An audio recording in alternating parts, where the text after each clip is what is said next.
Kita sering mendengar kata as-sabiqun al-awwalun. As-sabiqun al-awwalun. Siapa as-sabiqun al-awwalun? Dari kalangan muhajirin dan kalangan orang-orang Madinah. Sebagian ulama mengatakan mereka adalah orang yang sholat menghadap dua kiblat.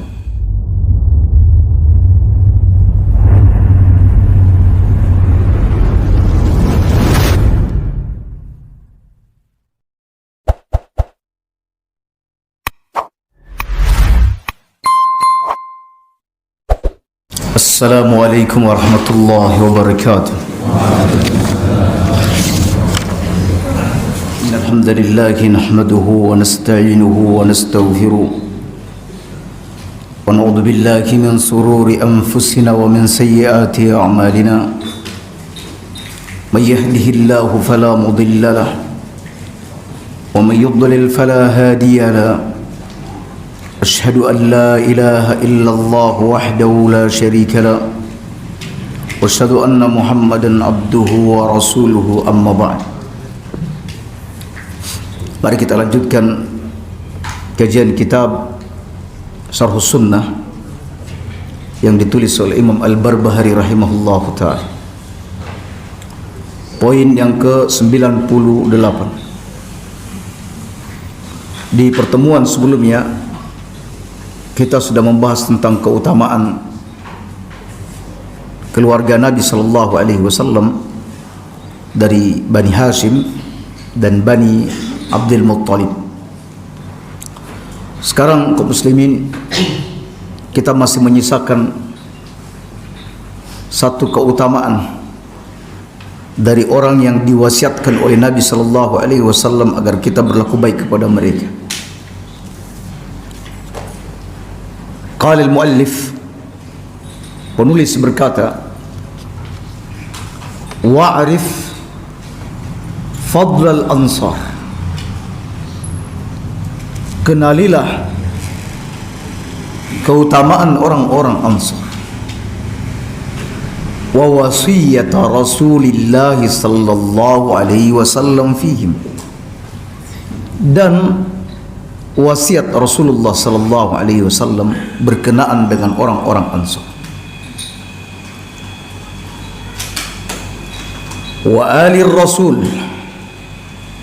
Begitu juga kenalilah keutamaan keluarga Rasul. Fala tasubbuhum. Jangan sekali-kali mencela orang-orang Ansar. Wa a'rif fadlahum.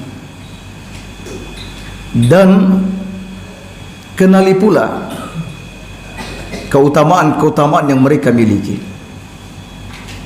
Wa jiranahu min ahli al-Madinah. Juga tetangga-tetangga Nabi dari penduduk Madinah. Fa'rif fadlahum. Ketahuilah keutamaan-keutamaan mereka. Kenalilah keutamaan orang Ansar. Kaum muslimin, sebagaimana orang-orang muhajirin memiliki keutamaan, maka orang-orang Ansar pun memiliki keutamaan.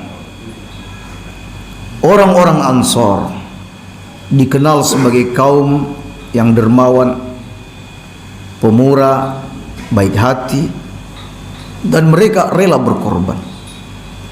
Bahkan dunia mungkin tidak pernah menyaksikan akan kedermawanan satu kaum yang pernah dipertontonkan oleh orang-orang Ansar terhadap saudaranya muhajirin.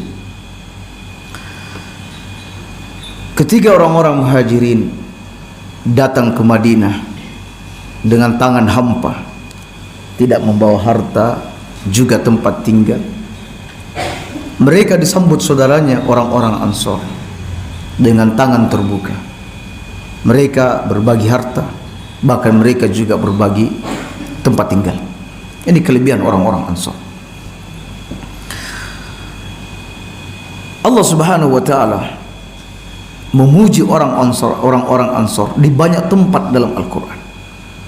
Dan di antara ayat-ayat tersebut adalah seperti yang tercantum dalam surat At-Taubah ayat 100. A'udzu billahi minasyaitonir rajim. Was-sabiqunal awwalun minal muhajirin wal ansar. Orang-orang yang terdahulu, yang pertama-tama masuk Islam dari golongan orang-orang muhajirin dan orang-orang ansar. Kaum muslimin, kita sering mendengar kata as-sabiqunal awwalun. As-sabiqunal awwalun. Siapa as-sabiqunal awwalun? Dari kalangan muhajirin dan kalangan orang-orang Madinah. Sebagian ulama mengatakan mereka adalah orang yang sholat menghadap dua kiblat. Ya, sholat menghadap dua kiblat. Maksudnya mereka adalah kaum yang di awal Islam mereka sholat menghadap Baitul Maqdis. Lalu kemudian mereka mendapat perintah untuk menghadapkan wajah mereka ke arah Baitullah. Dan tidak semua sahabat merasakan hal ini. Ya, hanya berapa orang sahabat yang merasakan hal ini. Nah, inilah yang disebut dengan as-sabiqunal awwalun, orang-orang yang pertama-tama masuk Islam. Ada lagi yang mengatakan bukan itu. Yang dimaksud adalah mereka yang ikut bai'atur ridwan atau bai'atus syajar, yaitu ketika Nabi SAW berencana untuk berangkat umroh. Ya, ini umroh yang pertama kali setelah meninggalkan Makkah. Dan Nabi SAW punya keyakinan bahwa orang-orang yang di Mekah pasti akan melakukan perlawanan, pasti mereka akan mengangkat senjata. Oleh karena itu Nabi mempersiapkan juga senjata. Jadi sambil niat umrah, sambil juga membawa senjata. Dan kaum muslimin pada waktu itu ada sekitar 1.500 orang. Lalu mereka berjalan. Dan tampaknya ketika sudah mendekat kurang 80 atau 70 km, orang-orang Quraisy tahu akan kedatangan Nabi SAW. Maka Khalid bin Walid sudah menyiapkan pasukan untuk menyerbu pasukan Nabi, untuk kelompok Nabi yang datang dari Madinah untuk berumrah.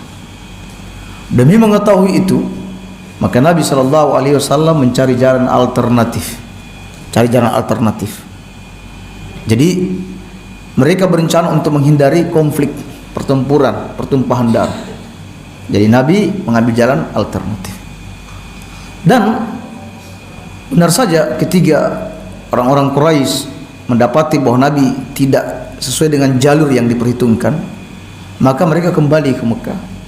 Lalu kemudian berupaya mencari tahu di mana Nabi SAW berada. Dan hingga sampai di Hudaybiyah. Dan Nabi memberi pesan, mengirim orang bahwa Nabi datang bukan untuk berperang. Seandainya masih bisa berdamai, mari berdamai. Lalu akhirnya datanglah utusan orang-orang Quraisy. Di antara utusan tersebut ada yang bernama Suhail bin Amr. Ketika mengetahui di antara orang yang akan terlibat dalam persidangan ini yang mewakili orang-orang Quraisy, Suhail yang datang, Nabi SAW berkata, "Sahhalallahu umurakum." Allah akan memudahkan urusan kalian akan mudah. Karena melihat Suhail yang datang. Ya, Suhail ini tasghir dari Suhail itu dari sal artinya mudah. Yang datang ini namanya mudah, insya Allah urusan menjadi mudah. Nah, ini dalam bahasa syariat disebut dengan al-fa'lu. Al-fa'lu itu adalah optimisme. Hal ini dibolehkan oleh syariat. Ya. Untuk hal-hal seperti ini boleh. Kalau tiara as-su'mu tidak boleh. Tapi kalau optimis boleh. Yakni Nabi pernah ditanya, apa al-fa'lu itu ya Rasulullah? Kata Nabi, al-fa'lu itu adalah kalimat-kalimat yang baik yang didengar oleh seseorang. Semisal ada orang keluarganya sakit, mau diantar ke rumah sakit, pas di depan rumah ada tamu, pas dibuka, Pak selamat rupanya. Pak selamat, oh alhamdulillah, insyaallah. ini orang tua saya atau adik saya yang berobat, insya Allah akan sembuh. Ya, jadi hadir kegembiraan dia karena bertemu dengan orang yang bernama Selamat. Nah, hal seperti ini boleh. Ini namanya al-fa'l. Ya, jadi melihat atau mendengar sesuatu yang menggembirakan, atau mungkin melihat, ya, mungkin melihat sesuatu. Ya, keluar mau kerja lihat udara cerah, alhamdulillah, insya Allah baik, pertanda baik. Ya. Keluar dagang, lihat toko pertama yang buka Maju Jaya, wah bagus ini, lancar ini perdagangan, karena tulisannya Maju Jaya, bukan timbul tenggelam. Nah, seperti itu. Jadi ala kulli hal kaum muslimin, al-fa'l seperti itu baik. Dan betul, alhamdulillah, urusan mudah. Ya, gencatan senjata selama 10 tahun. Ya. Kemudian di antara salah satu perjanjiannya, apabila ada orang kafir Quraisy yang pergi ke Madinah harus dikembalikan. Tapi kalau ada orang Madinah ke Mekah nggak dikembalikan. Wah, ini curang sebenarnya. Ya, curang. Ya, baik. Kemudian kaum muslimin, lalu Utsman diutus. Jadi ketiga Bai'atul Ridwan ini, ya, jadi sebelum perjanjian Hudaybiyah, sebelum diambil perjanjian itu, Utsman diperkenankan datang ke Mekah untuk melakukan lobby-lobby. Ya, sebenarnya ini sudah diusulkan, ini diusulkan tidak, tetapi Utsman yang diusulkan. Dan Utsman diberi kesempatan untuk berumrah. Setelah itu tertahan. Dia tertahan.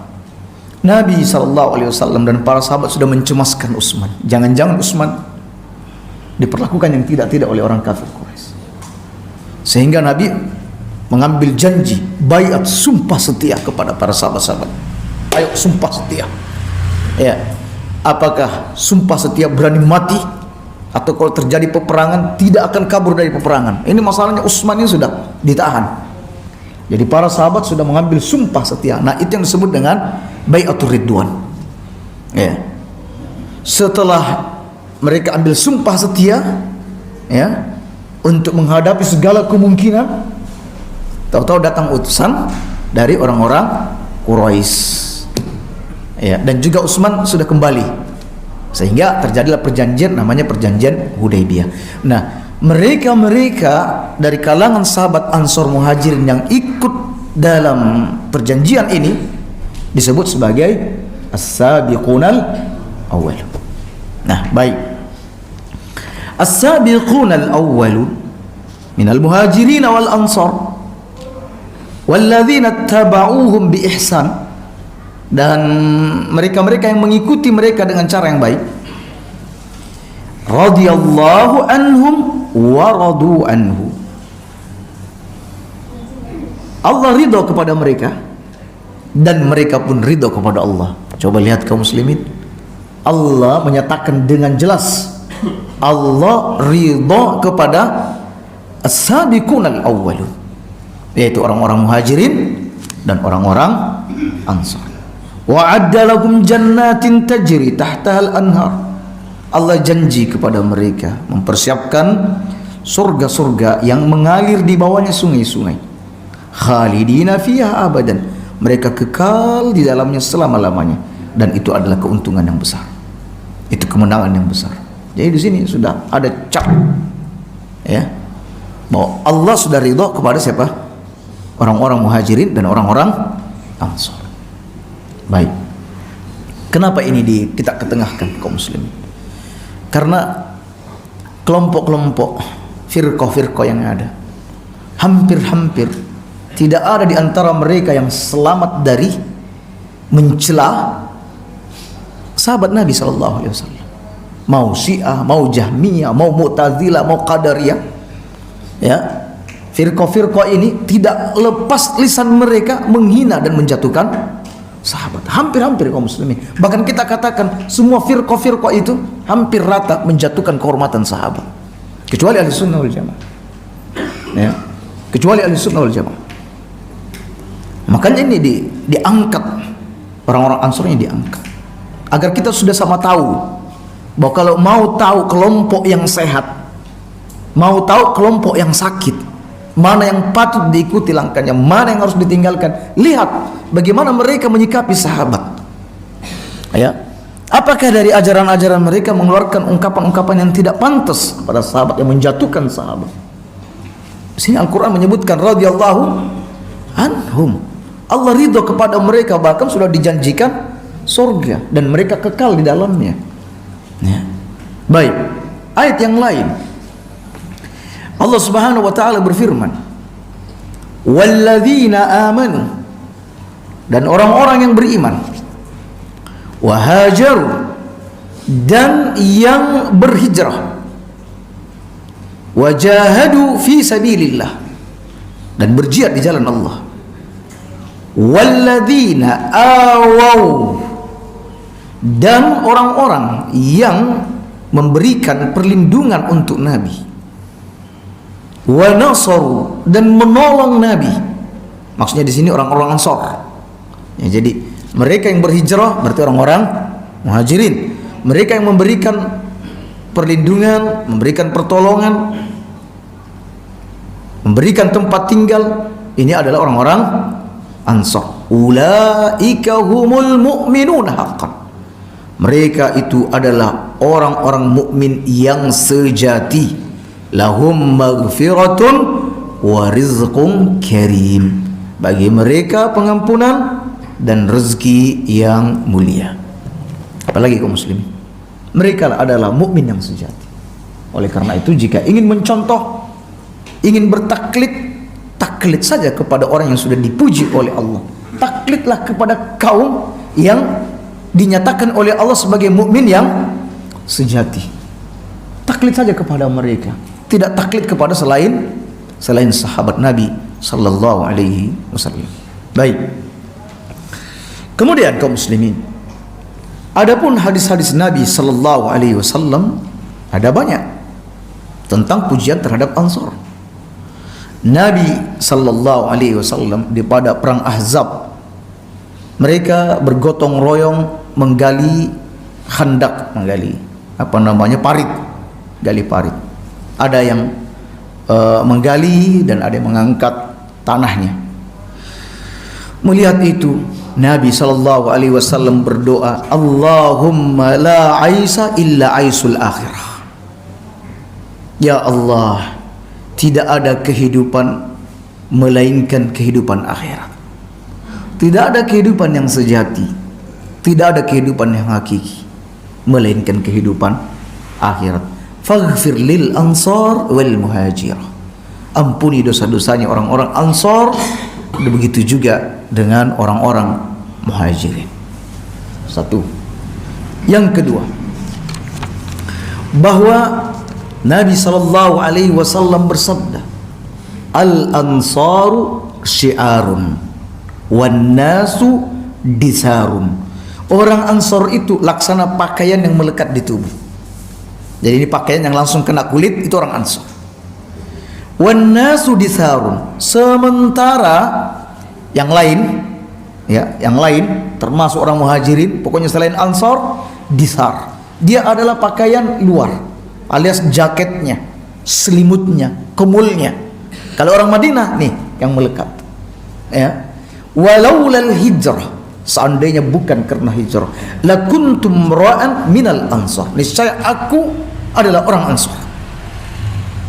Walau salakan nasu wadiyan wa syi'ban, sekiranya manusia menempuh lembah dan bukit, menempuh jalan di lembah dan jalan di bukit, lasalaktu wadil ansar wa sya'bihim, niscaya aku akan menempuh jalan yang ditempuh oleh orang-orang Ansar, baik yang di lembahnya ataupun di bukit-bukitnya.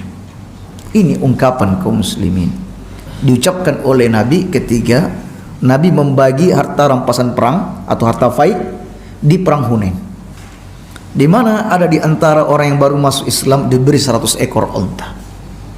Ya. Banyak orang yang diberi 100, yang ini 100, yang ini 100 ekor onta. Ya. Orang-orang Quraisy pada diberi, orang-orang Mekah pada diberi, orang Madinah nggak dapat apa-apa. Kecewa pemuda-pemuda atau orang-orang mudanya orang-orang Madinah. gini nih ya, kalau sudah bertemu dengan kaumnya sudah cenderung kepada kaumnya. Jadi orang-orang Madinah serasa ditinggal. Ya, mendengar itu Nabi Sallallahu Alaihi Wasallam pun keluar lalu berorasi. Ini karena sudah tidak merasa nyaman orang-orang Madinah, dan ini suasananya genting, mulai ada kecemburuan. Ya, Nabi pun berorasi menyebutkan kebaikan-kebaikan orang Ansar. Lalu di penghujungnya Nabi berkata, demi Allah, ya, demi Allah, ketiga orang-orang pulang membawa onta-onta mereka. Apakah kalian tidak suka pulang dengan membawa Nabi kalian? Ya, para sahabat terenyuh dengan ungkapan seperti itu.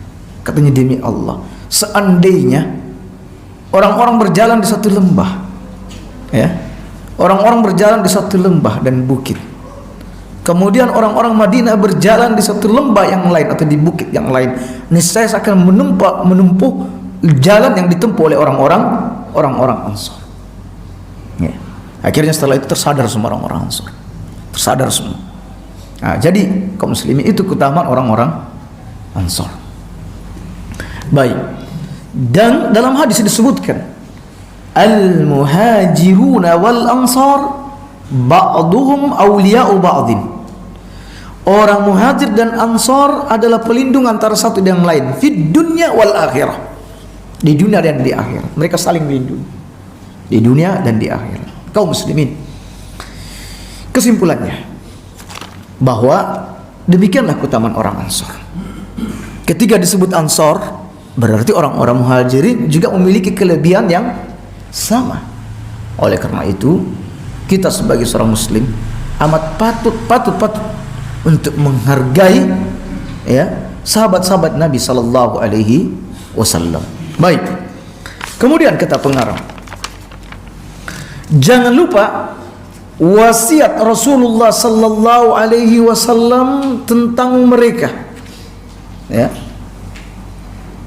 Nabi Sallallahu Alaihi Wasallam pernah bersabda sebelum meninggal, ausikum bil ansar, aku wasiatkan kepada kalian orang-orang Ansar, fa innahum karisi wa aibati, karena orang-orang Ansar ini adalah orang-orang istimewa bagiku, dan juga orang-orang di mana aku menyimpan rahasia kepada mereka. Faqbalu min muhsinihim, terimalah, sambutlah orang-orang baik di antara mereka. Wa tajawazu an musiihim, dan maafkan atas kesalahan yang diperbuat orang-orang di antara mereka. Maafkan, alias kalau ada kesalahan mereka, maafkan. Nah, ini keutamaan orang Ansar. Wa alir rasul, dan keluarga Rasul. Alhamdulillah, ini sudah kita bahas apa hak-hak para keluarga Nabi. Fala tasubbuhum, jangan sekali-kali mencela sahabat, baik orang muhajirin atau orang-orang Ansar, as-sabiqunal awwalun ataupun bukan. Yang penting jangan cela sahabat, karena Nabi bersabda, la tasubbu ashabi, jangan sekali-kali mencela sahabat. Tahan lisan. Fawalladzi nafsi biyadi, demi Allah yang jiwaku ada di tangan Allah, lau anfaqa ahadukum misla uhudin zahaban, sekiranya kalian ini bersedekah, berinfak emas sebesar gunung Uhud, ma balagha mudda ahadihim, maka itu belum bisa menyeimbangi sedekahnya sahabat walaupun hanya sebesar satu mud. Ya, satu mud, ya, 2 takar tangan kita begini, 1, 2 atau 3. Ya, belum mencukupi. Ya, ini menunjukkan bahwa larangan keras untuk mencela sahabat dan merasa lebih baik daripada sahabat. Kemudian kaum muslimin, dan kenali pula keutamaan tetangga Nabi di Madinah. Tetangga Nabi itu Bani Najjar. Bani Najjar. Jadi Nabi membuat masjid di situ, rumah di situ, sekitarnya orang-orang Bani Najjar. Ya. Pernah Nabi melewati anak-anak gadis kecil dari Bani Najjar sedang bermain rebana, bermain duf. Mereka sambil menyandungkan syair, nahnu jawarin min Bani Najjar, ya habbaza Muhammadun minjar. Kami ini anak-anak kecil dari Bani Najjar, duhai alangkah beruntungnya punya tetangga Muhammad sallallahu alaihi wasallam. Mendengar nyanyian itu, kata Nabi sallallahu alaihi wasallam, ya'lamullah inni la uhibbukun. Allah yang tahu, sungguh aku benar-benar mencintai kalian wahai Bani Najjar. Tetangga Nabi yang lain Abu Bakar As-Siddiq, tetangga Nabi yang lain ada Ali bin Abi Thalib. Jadi umumnya tetangga Nabi itu dari kalangan Bani Najjar. Cintai mereka, kenali keutamaan mereka. Demikian kaum muslimin terkait dengan keutamaan para sahabat, khususnya dari kalangan orang-orang Ansar. Baik, berikutnya kata pengarang, wa'lam, ketahuilah, anna ahlal ilmi, bahwa ahli ilmu, lam yazalu yarudduna qaulal jahmiyah, para ahli ilmu senantiasa dan terus menolak, membantah pendapat orang-orang Jahmiyah. Kaum muslimin, Jahmiyah ini adalah pengikut atau orang-orang yang menisbatkan dirinya pada Jahm bin Safwan. Jahm bin Safwan muncul pada awal-awal abad 2 Hijriah, berarti masa tabi'in. Ya, muncul di masa tabi'in. Dari kelompok-kelompok Islam yang paling menyimpang, yang paling rusak, yang paling parah, bahkan sebagian tidak memasukkan dari 72 golongan, tidak memasukkan. Dia berada di luar 72 golongan. Ya. Yang paling menyimpang ini adalah Jahmiyah. Kelompok Jahmiyah. Di mana letak penyimpangannya kaum muslimin? Jahmiyah ini ada banyak penyimpangan-penyimpangan dalam syariat yang mereka lakukan. Satu, mereka mengingkari nama-nama dan sifat-sifat Allah Subhanahu wa taala. Allah tidak memiliki nama, juga tidak ada sifat-sifatnya. Berarti sesuatu kalau tidak ada nama, tidak ada sifat, berarti tidak ada dong. Berarti sama dia mengingkari ketidakadaan Allah Subhanahu wa taala. Jadi tidak ada itu nama Ar-Rahman, Ar-Rahim, Al-Malik, enggak ada. Allah melihat, Allah mendengar, itu tidak ada. Itu kelompok Jahmiyah. Mereka juga mengingkari ketinggian Allah Subhanahu wa taala yang berada di atas arsy. Mereka mengingkari Allah beristiwa di atas arsy. Ya. Mereka mengingkari hal itu. Mereka meyakini bahwa Al-Quran itu adalah makhluk. Ini yang paling penting. Dia mengatakan Al-Quran itu bukan makhluk, Al-Quran itu adalah makhluk. Dan mereka juga punya pendapat surga dan neraka itu ada, sekalipun ada, tapi dia tidak abadi. Dia tidak abadi. Mereka juga punya keyakinan bahwa keimanan itu cukup ucap la ilaha illallah, amal-amal itu tidak penting. Rusak betul kelompok ini. Ya, rusak. Sebenarnya Jahm bin Safwan ini, Jahm bin Safwan, dia hanya mengembangkan pemikiran dari gurunya. Ya, yang gurunya bernama Al-Ja'ad bin Dirham.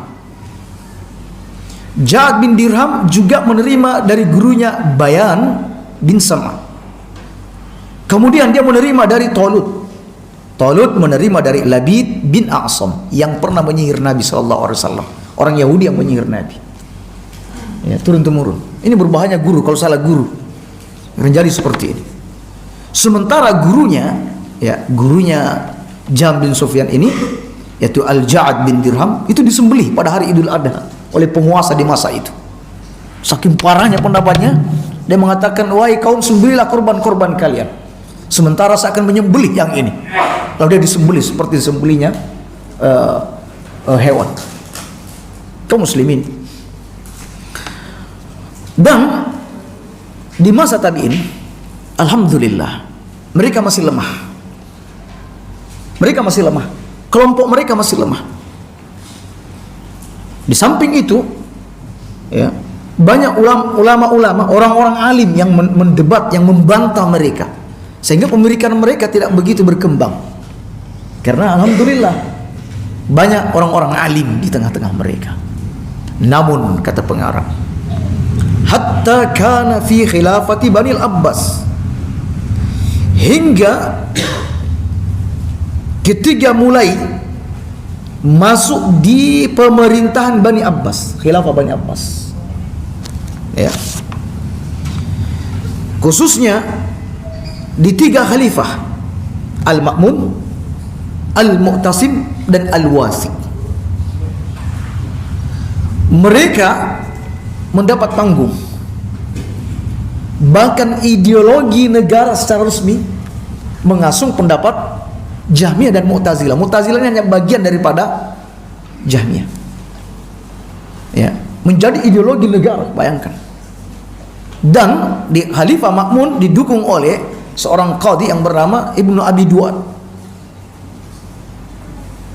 Dan inilah yang dipahamkan ke masyarakat bahwa Al-Quran itu adalah makhluk seperti ini dan seperti itu.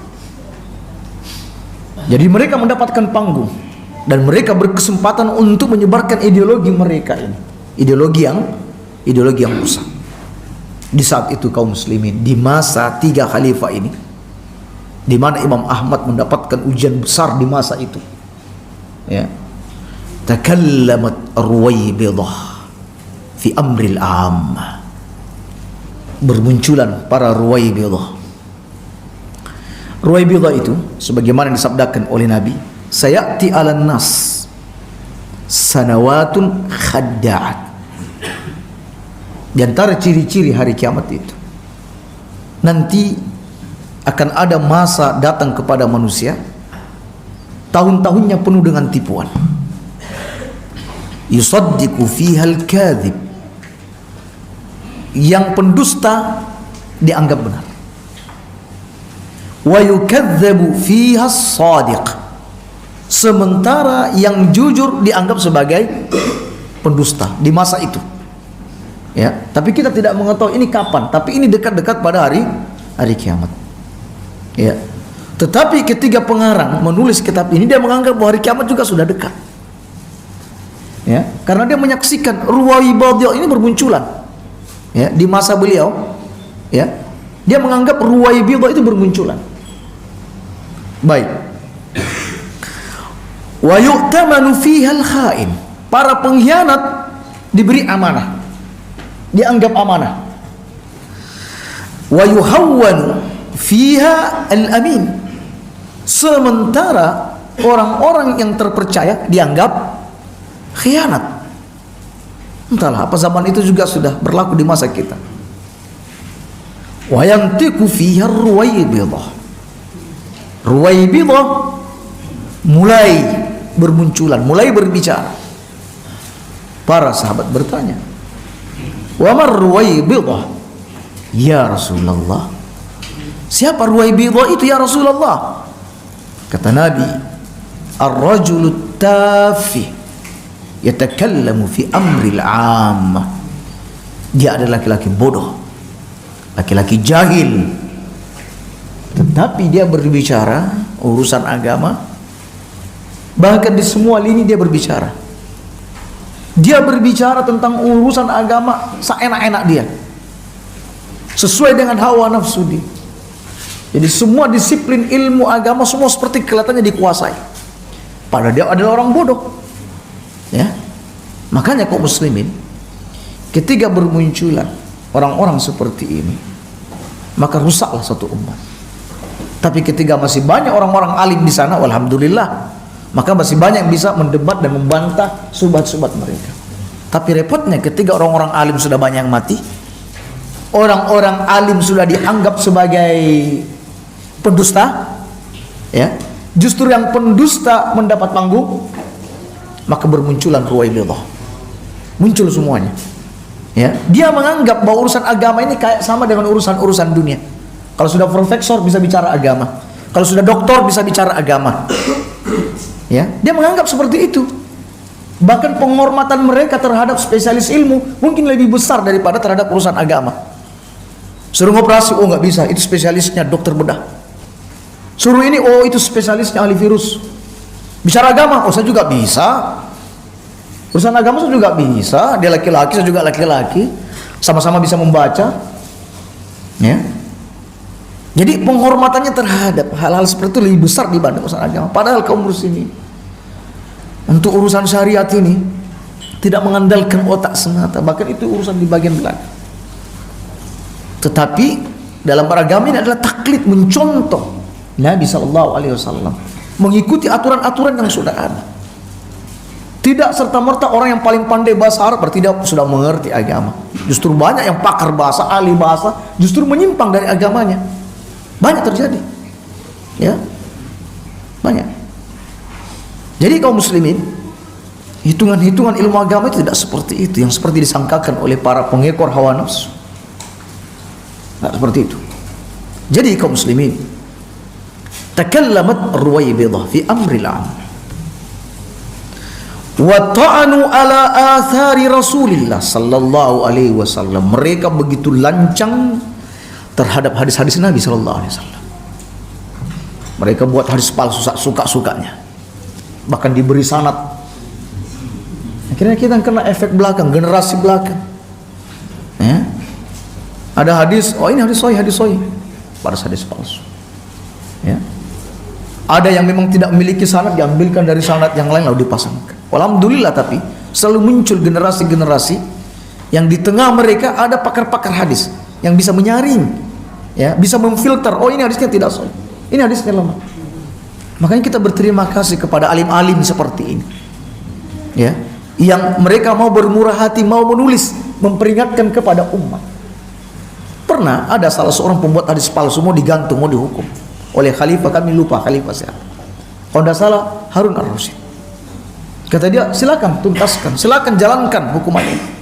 Tapi sekedar Anda tahu, ada sudah puluhan ribu hadis yang sudah menyebar di tengah umat yang saya palsukan. Kalau saya mati, lalu bagaimana engkau bisa membersihkan hadis-hadis ini? Dan yang mengetahuinya adalah saya. Kata Khalifah Harun ar-Rasyid, tidak usah khawatir, di tengah kami ada alim si fulan yang bisa menyaring semua itu. Ya, jadi alhamdulillah kaum muslimin, di setiap generasi akan ada saja muncul, ya, orang-orang yang terkonsentrasi dalam urusan-urusan hadis. Makanya banggalah kaum muslimin kalau ada penuntut ilmu yang mau misalnya fokus kepada hadis, beri dukungan. Ya. Ada yang mau fokus dalam urusan ilmu fikih, beri dukungan. Ada yang mau fokus dalam pembelajaran bahasa Arab, beri dukungan. Ya, beri mereka panggung, beri mereka tempat. Ya. Baik. Kemudian kaum muslimin, wa akhadhu bil qiyas war ra'i. Mereka mengambil kias dan mengedepankan logika. Sebenarnya kias ini dalam syariat juga salah satu sumber dari sumber agama. Al-Quran, sunnah, ijma, dan qiyas. Tetapi qiyas kaum muslimin juga tidak bisa lepas dari hadis.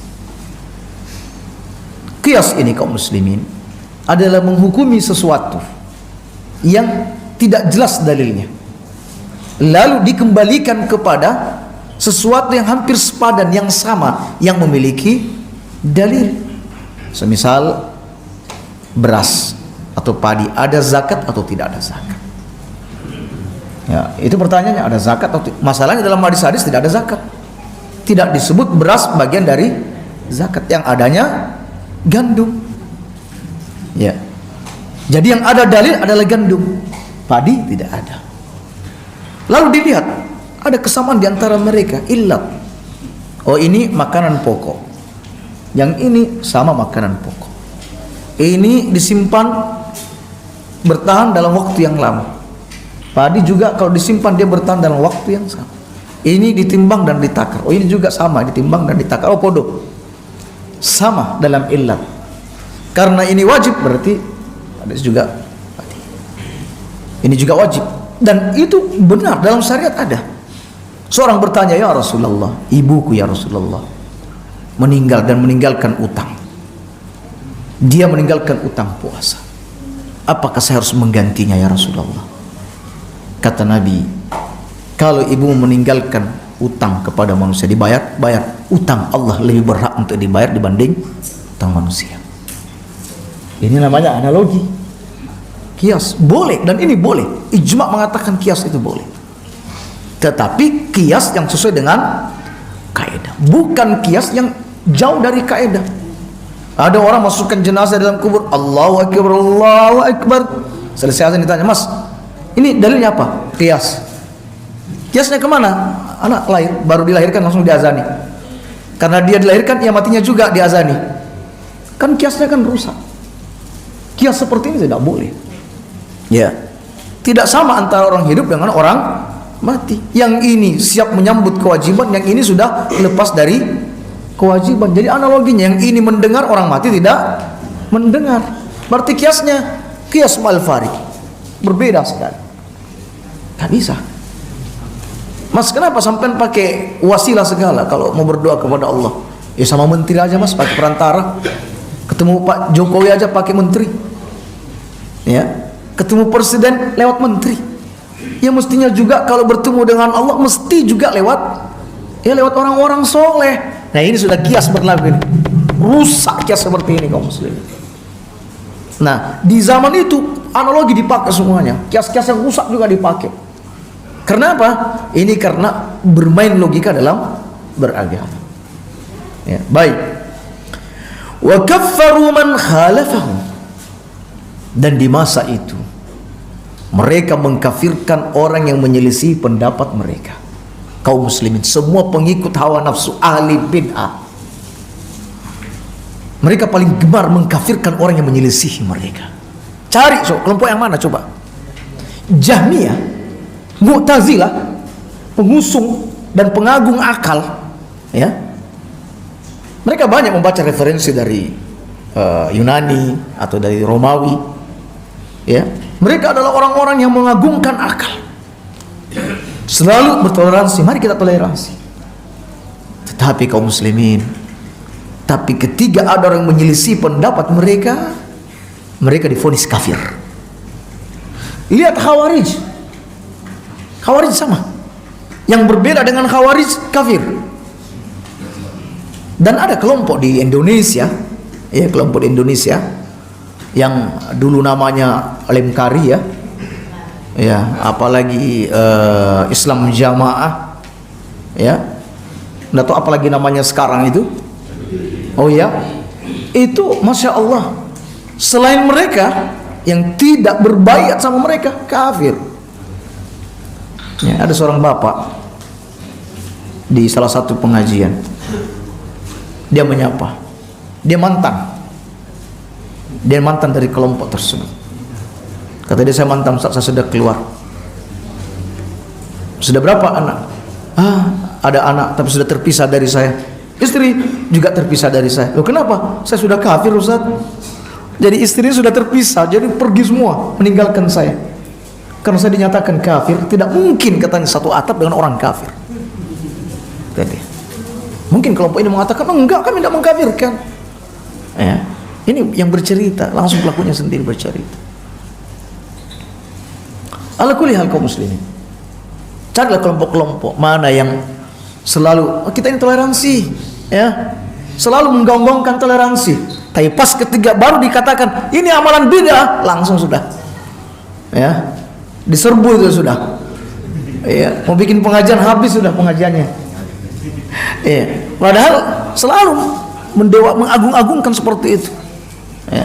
Bahkan orang-orang liberal sekalipun ketika sudah berhadapan dengan sunnah, memberi kritikan, memberikan ini, keluar juga omongan sumpah serapah. Mereka tidak siap untuk itu, untuk beradu argumen. Jadi karakter ahlul ahwa, ya, karakter ahlul ahwa. Ahlul ahwa ini istilahnya ahli bid'ah. Jadi ulama-ulama dulu selalu mengistilahkan ahli bid'ah itu dengan ahlul ahwa, karena ahli bid'ah ini selalu mengikuti hawa nafsunya dalam beragama. Kasih dalil yang sesuai nggak mau dia, ya, selalu membantah, mendebat. Makanya disebut ahlul ahwa. Jadi dibahasakan ahlul ahwa, pengikut hawa nafsu. Rata-rata hampir semuanya kaum muslimin, Ahlul ahwa, mereka mudah mengkafirkan. Dan berbeda dengan ahli sunnah wal jamaah yang sejati, tidak mudah mengkafirkan. Pun kalau mengkafirkan hanya bersifat umum saja, bahwa siapa yang melakukan ini jatuh pada kekafiran. Tapi kalau nunjuk orang, tidak. Jadi bedakan ketika orang memvonis secara umum dan memvonis secara mentakyin, menunjuk hidung, itu berbeda. Ya, amalan ini adalah bid'ah. Misalnya, ketika ada orang yang melakukan amalan tersebut, tidak sematakan Anda ahli bid'ah. Bedakan antara itu, mentakmim dengan takyin, secara umum dengan menunjuk hidung. Baik kaum muslimin. Jadi begitulah mereka mengkafirkan orang yang menyelisihi mereka. Jadi orang yang mengatakan Al-Quran itu bukan makhluk, kafir. Makanya mereka berani menumpahkan darah kaum muslimin. Para ulama di masa itu ditumpahkan darahnya. Bahkan Imam Ahmad pun juga terancam di waktu itu, ya. Karena apa? Hanya mengatakan Al-Quran itu adalah bukan makhluk, ya. Dianggap kafir. Fadakhala fi qaulihim al-jahil wal mughaffal walladhi la ilma lah. Lalu masuklah orang-orang jahil, orang-orang dungu, dan orang-orang yang tidak memiliki ilmu ke dalam mazhab mereka, ya, dalam mazhab Jahmiyah dan Mu'tazilah. Karena mereka menyebarkan subhat-subhat. Yang jadi korban siapa? Orang-orang jahil yang tidak pernah belajar. Oleh karena itu kaum muslimin, berbekallah dengan ilmu kaum muslimin. Jangan malas menuntut ilmu kaum muslimin, apalagi ilmu-ilmu seperti ini. Ini bekal. Kita tidak tahu akan datang satu masa fitnah-fitnah yang mungkin kita tidak bisa menghindarinya kecuali dengan ilmu. Ya, masa corona. 2 tahun kita tidak menuntut ilmu. Lalu bermunculan di media sosial tentang fitnah-fitnah. Kita kebingungan, ini gimana ini? Itu hanya contoh kecil kaum muslimin. Ya, jadi ketika fitnah itu datang kaum muslimin, orang yang tidak memiliki ilmu nggak tahu harus berpegang kemana. Tapi seseorang ketika sudah memiliki bekal ilmu, alhamdulillah dia tahu apa yang harus diperbuat ketika fitnah itu datang. Ilmu itu dikumpulkan sedikit demi sedikit kaum muslimin, sedikit demi sedikit. Nah seperti itu. Jadi orang-orang di sini disifatkan oleh pengarang orang bodoh, orang dungu, orang nggak punya ilmu pada masuk dalam mazhab tersebut. Ya. Hatta kafaru min haitsu la ya'lamun. Sehingga mereka terjatuh pada kekafiran dari arah yang mereka tidak tahu. Gak tahu mereka, gak tahu bahwa mengucapkan atau mengatakan Al-Quran itu makhluk itu kekafiran. Gak tahu mereka. Belum lagi amalan-amalan yang lain. Semisal bahwa neraka itu tidak abadi, surga itu tidak abadi. Ini bisa kafir. Ya. Begitu juga mengatakan bahwa Allah Subhanahu wa taala tidak memiliki nama, tidak memiliki sifat. Ini orang-orang jahil pada sami'na wa ata'na. Apa caranya ya ayo sih benar. Ya, maksudnya ya zaman itu. Ya. Jadi mereka masuk ke dalam mazhab tersebut, mereka terjatuh pada kekafiran, mereka sampai dari arah mana yang mereka tidak tahu. Fahalakatil ummatu min wujuh. Ya, umat juga menjadi binasa dari berbagai arah karena rancunya pendapat-pendapat mereka. Wa kafarat min wujuh wa tazandaqat min wujuh. Mereka menjadi munafik, menjadi zindik dari berbagai arah. Wa dhallat min wujuh, tersesat dari berbagai arah. Wa btada'at min wujuh, melakukan bid'ah dari berbagai arah. Illa man thabata ala qawli Rasulillah. Ini dia kaum muslimin. Kecuali mereka yang kokoh pada sabda Nabi sallallahu alaihi wasallam wa amrihi wa nahyihi, baik perintahnya, larangannya, wa ashabihi, dan berpegang teguh kepada sahabat-sahabat Nabi sallallahu alaihi wasallam. Walam yatakhatta ahadan minhum, mereka tidak melampaui seorang pun sahabat.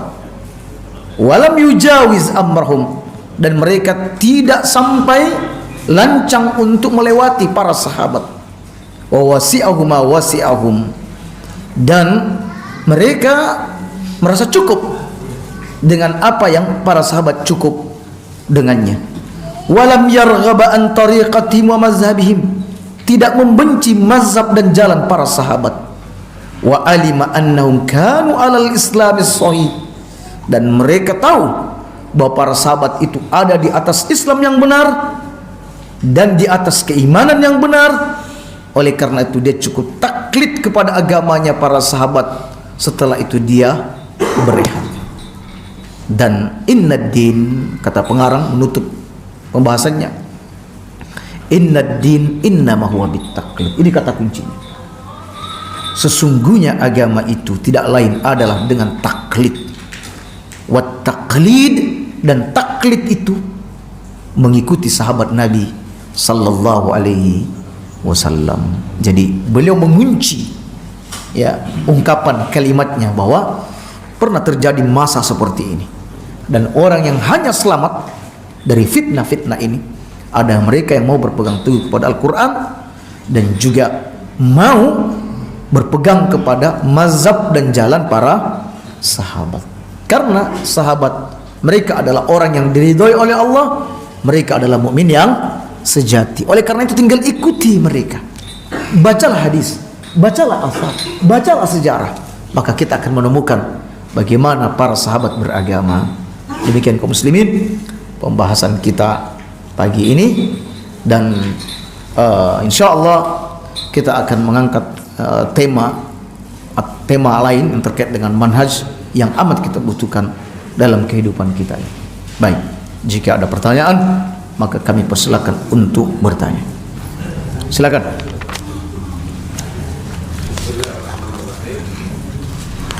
Terkait ihtiram menghormati sahabat. Baik. Keluarga. Baik. Betul sekali. Kan saya menanyakan ihtiram itu bagaimana? Baik. Kedua, ada di masyarakat itu dalam menghormati khususnya dzurriyyah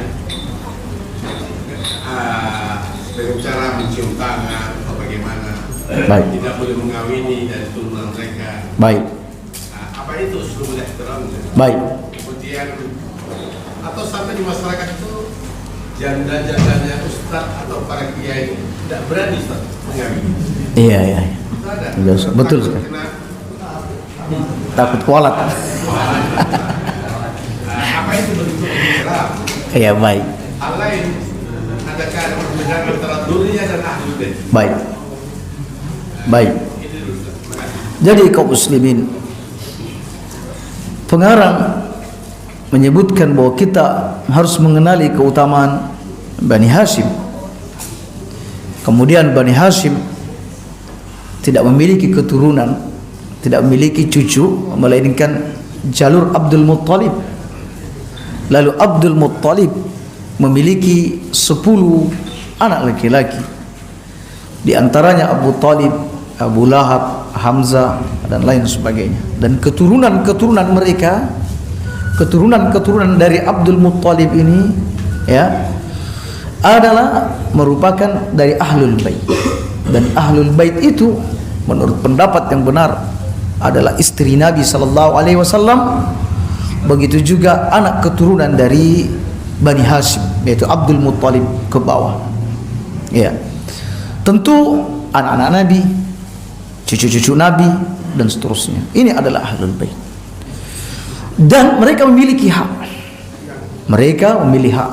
Nabi SAW bersabda, aku dalam firman Allah, aku tidak minta upah kepada kalian, tetapi yang aku minta adalah kasih sayang dalam kekerabatan, alias hormati dan sayangi kerabatku. Dan penghormatan terhadap Ahlul Bait adalah satu, harus mencintai mereka. Mencintai mereka sebagaimana kita mencintai keluarga kita, bahkan mencintai lebih. Yang kedua, memberikan pembelaan kepada mereka dari semua tuduhan, cacian, atau fitnah-fitnah yang menimpa mereka. Mereka mendapatkan harta rampasan perang. Jika seandainya nanti ada, mereka juga dapat bagian. Dan tentu semua ini diikat dengan apa? Dengan ketaatan mereka kepada Allah dan Rasul. Alias kalau ahlul bait ini, keluarga-keluarga Nabi, zuriyah Nabi ini adalah orang-orang yang tidak menyimpang, ya, dia bukan ahli bid'ah, tetapi ada di jalur yang benar, ada di jalur ahli sunnah, ya, maka mereka berhak untuk mendapatkan penghormatan tersebut. Tetapi ketika mereka menyebarkan kerusakan, mereka melakukan perbuatan bid'ah yang tidak sama dengan Nabi SAW, maka ia tidak berhak mendapatkan kecintaan dan penghormatan kepada mereka. Tidak ada. Jadi kita sudah sama tahu bahwa muslim ini memiliki hak tetangga, dia lagi muslim, lagi kerabat. Berarti dia punya 3 hak. Hak tetangga, hak muslim, hak kerabat. Dia bukan kerabat, punya 2 hak. Hak muslim, hak tetangga. Dia non muslim, berarti hak tetangga. Lalu bagaimana dengan keluarga Nabi SAW? Berarti dia mendapatkan 4 hak. Hak karena kerabat Nabi, hak tetangga kalau menjadi tetangga kita, hak sebagai seorang muslim, ya. Kemudian hak sebagai kerabat kalau dia adalah kerabat kita.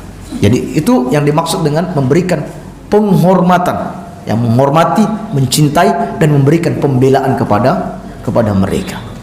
Nah, kemudian dari sisi misalnya pernikahan, apakah boleh antara zuriat keturunan Nabi lalu dinikahi dengan non keturunan Nabi? Ini tidak termasuk penghinaan? Tidak, kaum muslimin, bukan. Karena kufu itu, sekufu, sepadan itu tidak dinilai dari nasab, tetapi kufu itu dinilai dari agama. Lihatlah bagaimana semisal Usama, ya, Usama bin Zaid menikah dengan Fatimah bintu Qais, ya, padahal Usama ini adalah mantan budak, orang hitam, dinikahkan dengan orang yang terhormat dari kalangan bangsa Arab, ya, yaitu Fatimah binti Qais, dinikahi oleh Usama. Kata Nabi, menikahlah dengan Usama, ya. Alias bahwa tidak ada sekat-sekat dalam hal seperti ini. Jadi bukan bagian daripada penghormatan adalah tidak menikahi keturunan Nabi atau keluarga Nabi. Bukan itu kaum muslimin. Kemudian juga ada sebagian orang, anaknya kiai, istrinya kiai, istrinya ustadz, istrinya habib atau istrinya apa begitu, nggak mau dinikahi, ya, takut walat. Sebenarnya boleh jadi bukan itu alasannya, khawatir, ya, namanya janda itu kalau dapat suami yang tidak lebih baik daripada suaminya, ketika dia dalam kondisi terluka sedih, pasti yang diingat adalah suami yang terdahulu. Apik suamiku yang dulu, bagus yang dulu. Anda yang memberikan nafkah, tapi cintanya ada di suami yang dulu. Tapi kalau Anda bisa lebih baik daripada suami yang dulu, Masya Allah, dia akan segera berpindah hati kepada Anda. Nah, ini resikonya menikah dengan janda. Kalau Anda bukan yang baik dari suami yang dulu, makanya pantau suaminya dulu. Ini suaminya siapa nih suaminya ini? Oh, orang dermawan. Saya ini pelit, wes berani. Suaminya rajin sholat malam. Aduh, saya Indra kalau malam sudah tidur terus. Ya, habis isya sampai subuh nggak berani, wes. Nah, seperti itu kaum muslimin. Jadi boleh jadi itu alasannya, boleh jadi, ya, atau mungkin ada alasan-alasan lain. Tapi kalau selain alasan itu tidak tepat, ya. Bahkan Nabi Sallallahu Alaihi Wasallam menikah dengan mantan dari istri sahabatnya. Siapa yang memiliki kedudukan yang lebih tinggi dibanding Nabi Sallallahu Alaihi Wasallam? Tetapi Nabi mau menikahi para janda-janda itu yang bukan dari golongan-golongan yang bernasab baik seperti Nabi Sallallahu Alaihi Wasallam. Tidak. Utsman bin Affan, dia bukan keturunan dari Bani Hashim, tetapi Utsman dinikahkan oleh Nabi Sallallahu Alaihi Wasallam dengan putrinya yang bernama siapa namanya? Zainab dan Ruqayyah. Ummu Kalsum, dua, bayangkan. Dua, yang satu meninggal lalu dinikahkan dengan yang satunya. Utsman ini yang masuk nanti keturunan Nabi atau Bani Hashim ke bawah. Adapun Bani Hashim ke atas yaitu Abdul Manaf nanti ke kanan ke kiri, baru nanti lahir Utsman, nanti lahir Muawiyah. Tetapi ini tidak masuk dari keturunan Bani Hashim yang masuk dalam keluarga Ahlul Bait. Tetapi Nabi menikahkan dua putrinya dengan bukan Ahlul Bait, yaitu Utsman bin Affan. Demikian insyaallah. Baik. Ada lagi sebelum kita tutup? Ya.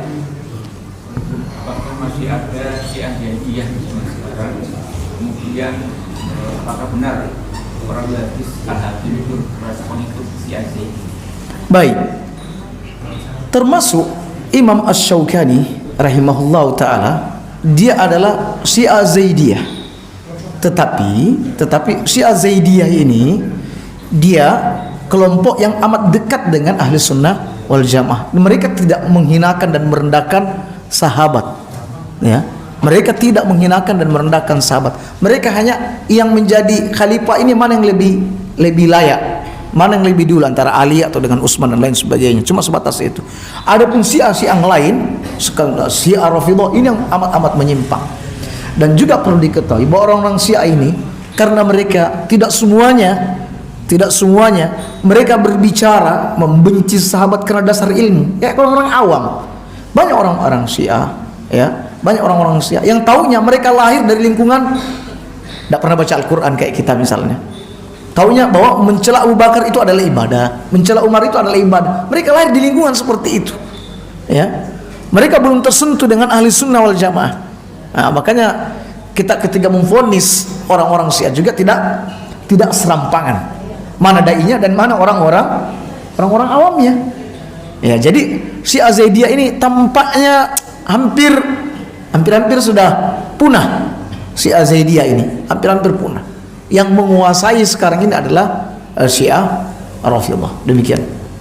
Ya, tetapi banyak perawi hadis, begitu juga para ahli fikih itu yang dari latar belakang Syiah Zaidiyah. Tetapi mereka insaf, mereka selalu ada pada kejujuran ilmiah, walhamdulillah, sehingga mereka pun masih kadang dipakai oleh para ulama-ulama ahli sunnah. Demikian. Ya. Kita cukupkan sampai di situ. Subhanakallah wa bihamdik, asyhadu an la ilaha illa anta astaghfiruka wa atubu ilaik. Assalamualaikum warahmatullahi wabarakatuh.